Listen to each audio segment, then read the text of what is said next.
नमस्ते मित्रों, मेरा नाम है राकेश कोटड़िया।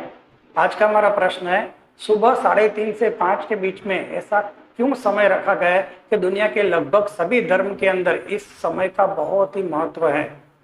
जो भी धर्म में रुचि रखता है, आध्यात्म में रुचि रखता है, ध्यान में रुचि रखता है, बंदगी में रुचि रखता है, तो ये समय के अंदर उसको सबसे ज्यादा लाभ होता है। ऐसे तकरीबन सभी धर्मों में माना जाता है। क्यों इस समय को बहुत ही महत्वपूर्ण माना गया है, यही हमारा आज का विषय है, जिसके हम आज जानने की कोशिश करें। तो इसके अंदर इस तरह है कि ज्यादातर सभी धर्मों में ऐसा बताया गया है कि परमात्मा, अल्लाह, गॉड, उसमें से सतत एक ऊर्जा, सकारात्मक ऊर्जा निकलती रहती, पूरे ब्रह्मांड में बहती रहती है। और ये ब्रह्मांड में 2400 घंटे ये ऊर्जा बहती रहती है। लेकिन सुबह जब हम कामकाज में बिजी होते हैं, अपने वर्क में बिजी होते हैं, तब ये ऊर्जाएं जो बह रही है हमारे में से आर पार निकल रही है पूरी पृथ्वी में से, हमें महसूस ही नहीं होता, क्योंकि हमें किसी न किसी बात में, किसी न किसी काम में, किसी न किसी वस्तु में हम उलझे रहते। तो ये ऊर्जाएं, जो सूक्ष्म ऊर्जाएं, उनको हम महसूस ही नहीं कर पाते। जब पूरा विश्व रात को सो जाता है तब ये ऊर्जाएं हमें ज्यादा महसूस होती है। लेकिन 2-3 बजे तक बहुत सारे लोग जगते हैं, लेकिन 3 से 5 के बीच में एकदम गाढ़ निंद्रा का समय होता है। इंसान को सपने भी कम आते 3 से 5 के बीच में, तो इतनी शांति होती है। पशु पक्षी जीव पूरा जगत सोया हुआ है, तब वो विश्व शक्ति सिर्फ आपके लिए होती है जो जगता है। आपको इस तरह से 2 उदाहरण से मैं आपको समझाना चाहूंगा। पहला उदाहरण है, हम सुबह नेट यूज करते हैं, तो जब भी हम कोई भी साइट खोलते हैं, कोई भी गूगल पे कुछ भी सर्च करते हैं, तो क्या धीरे धीरे वो गोल गोल गोल गोल घूमता है, क्योंकि वही नेट, वही टावर में से बहुत सारे लोग मोबाइल यूज करते हैं, तो वो फ्रीक्वेंसी आपको कम मिलती है। लेकिन आप रात को 2 बजे 1 बजे आप यूट्यूब पे या कोई भी चीज पे सर्च करके देखिए, तो आपको तुरंत वो चीज खुल जाएगी, क्योंकि वो टावर पे जो फ्रीक्वेंसी है, पूरी दुनिया सोई हुई है, आपका मोबाइल और वही टावर है, तो फ्रीक्वेंसी तुरंत मिलती है, फटाफट आपका काम होने लगता है। तो यही बात विश्व शक्ति के साथ है। परमात्मा सतत पूरे ब्रह्मांड में ऊर्जा को प्रवाहित करते रहते हैं, लेकिन उसमें पूरी दुनिया जग रही है, लेकिन उसमें से ऊर्जा भी मिल रही है लोगों को, सकारात्मक भी रह रहे हैं, अच्छे काम भी बन रहे हैं, लेकिन लोगों को मालूम नहीं पड़ता कि किसके साथ जुड़े हुए, और वो ऊर्जा सब लाखों करोड़ों लोगों में बढ़ जाती है। लेकिन जब पूरी दुनिया सो जाती है, पशु पक्षी जीव सब सो जाते हैं, तब जो जागता है वो तपस्वी होता है, तब जो जागता है वो मुनि होता है, तब जो जागता है वो सिद्ध होता है। और 3 से 5 के बीच में एकदम गाढ़ निद्रा का समय होता है। पूरे जीव सृष्टि, मनुष्य से प्राणी से लेकर सब लोग उस समय गाढ़ निद्रा में होते हैं, तब विश्व शक्ति आपको सबसे ज्यादा महसूस हो सकती है।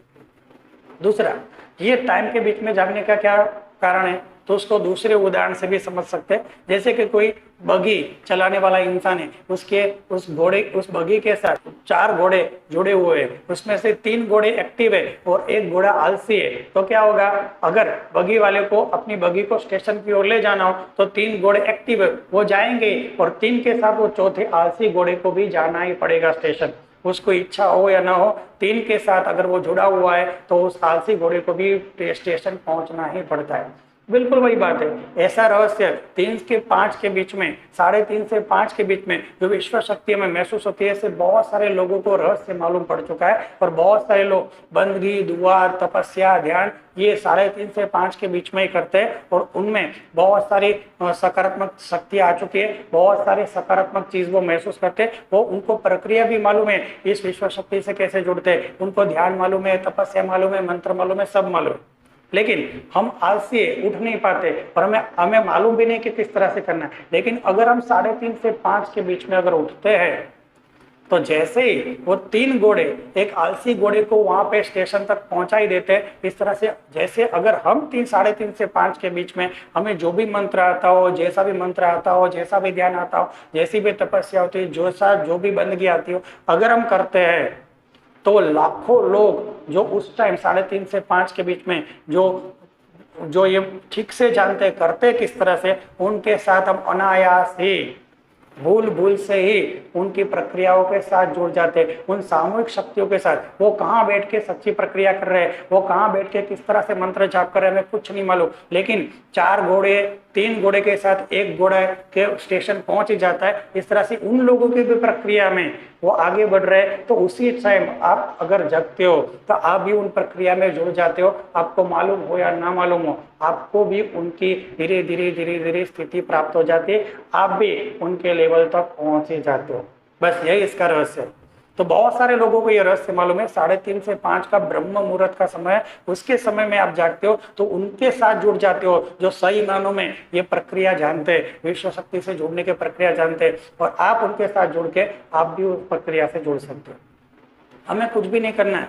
सुबह 3:30 से 5 के बीच में अगर हमें उठना है तो हमें अपने एक ऐसी जगह पे बैठ जाना चाहिए जहाँ पे आपके द्वारा किसी को नींद में डिस्टर्ब ना हो और आपको ध्यान में कोई डिस्टर्ब ना करे। ऐसी एक जगह पे शांति से चित्त होकर बैठ जाना चाहिए और ऐसे हाथ घिस के अपने हाथों में ही ध्यान रख के अपने आप को एक शुद्ध और पवित्र आत्मा समझ के ध्यान, मेडिटेशन, भक्ति करनी चाहिए। और ये मंत्र बोल सकते हैं, अगर बोलना चाहे दुनिया का कोई भी धर्म के लोग, जाति के लोग इसको बोल सकते हैं।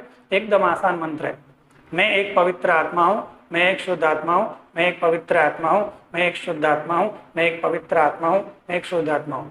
3 बार बोल के आप अपना पूरा ध्यान दोनों हाथों में रख के मेडिटेशन, तपस्या, ध्यान, भक्ति कर सकते हो। धीरे धीरे उन सकारात्मक लोगों से जो आप जानते नहीं हो वो कौन है, वो आपको नहीं जानते, लेकिन सामूहिक ज्ञान शक्ति में, सामूहिक बंदगी में, सामूहिक शक्ति में, सामूहिक कार्य शक्ति में आप भी अनायास ही जुड़ जाते हो। आपके जीवन में सुख, शांति और समृद्धि का आगमन होता है। आपने बहुत पैसे खर्च कर दिए सुख शांति पाने के लिए, ये निःशुल्क प्रक्रिया आप अपना कर देख सकते हैं। आपके जीवन में क्या सकारात्मक परिवर्तन आता है आप ही देख सकते हो। अगर आपको ये वीडियो अच्छा लगा है तो शेयर और सब्सक्राइब कर सकते हैं। सुनने के लिए थैंक यू। जय गुरुदेव, जय गुरु, जय गुरु।